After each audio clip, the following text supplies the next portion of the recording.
I want to watch the news. Are you making headway at least? This is the news.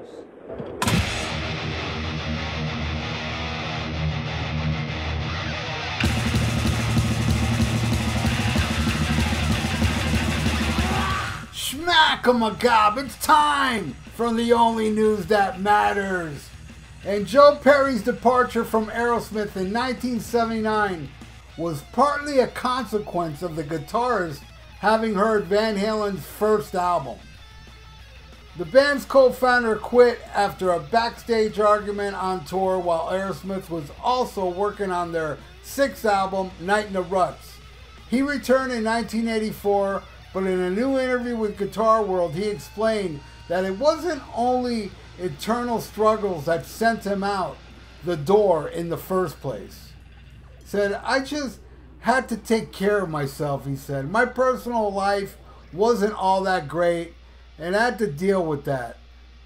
I had come to terms with that and knew it was time to leave, but I also felt we needed to be more open with new ideas.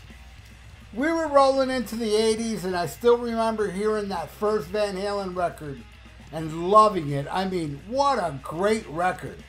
Turning to the personal influence on Eddie Van Halen, he said, Eddie's guitar playing was just so incredible.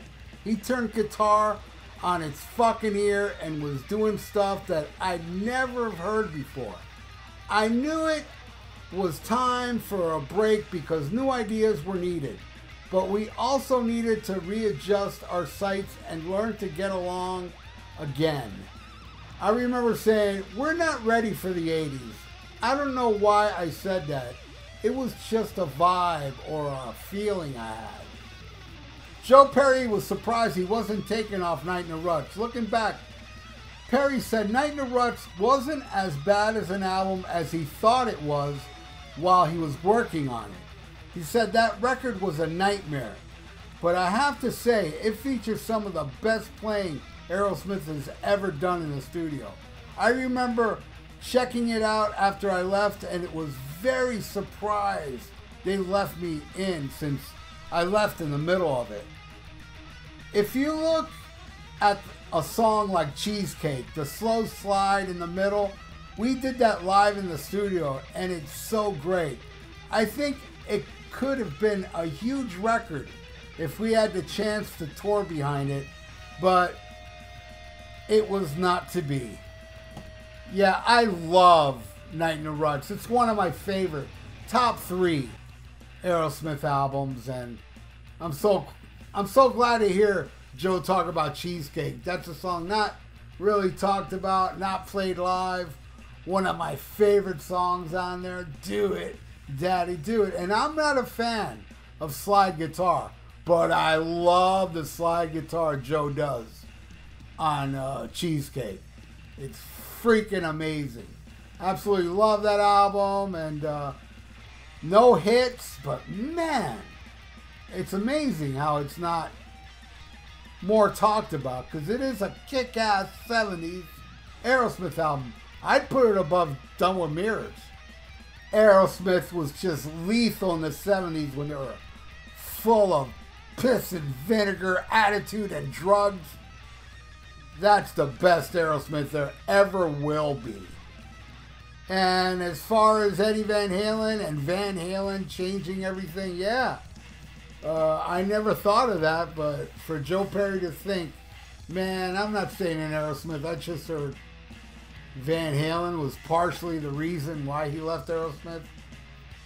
Kind of not surprising, because, man, hearing that first Van Halen album in 1978, it was like the game has changed. I was already into music. Kiss got me into hard rock. Because of Kiss, I was looking for hard rock bands. And a year later, I found Van Halen, that first Van Halen album. Completely blew my mind and became one of my favorite bands even before Van Halen 2 came out. And for Joe to hear that and think, damn, man, what are we going to do? You know? Because really, Van Halen and AC/DC were just dominating around that time.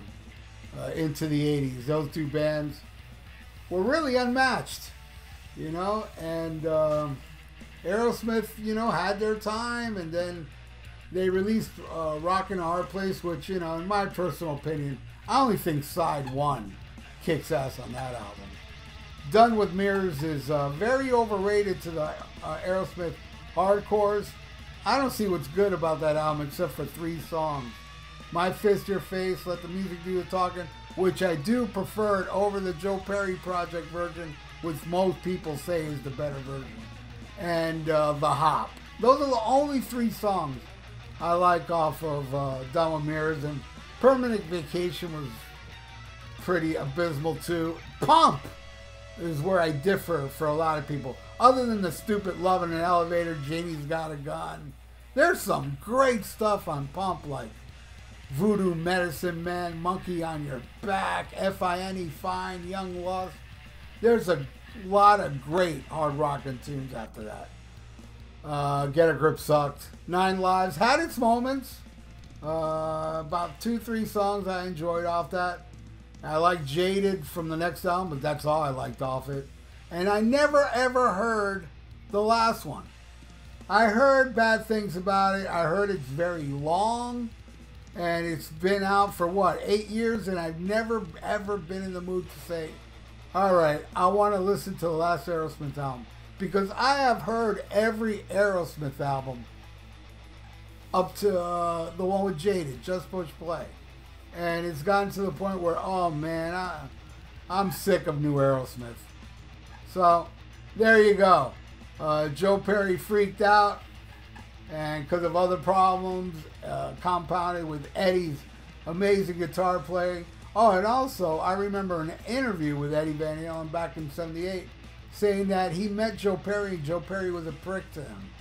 Now, I don't know whether it was Joe Perry didn't know him yet, or Joe Perry did know him and said, you bastard, oh man, you're ruining my career because you're too badass of a guitar player. The Lord of the Strings, the greatest guitar player ever, according to me and science. So thank you everybody for listening, and to the only news that matters. And I want to ask you to please subscribe to my channel if you haven't. Like the video, it's good for the YouTube algorithms. And press that little notification bell.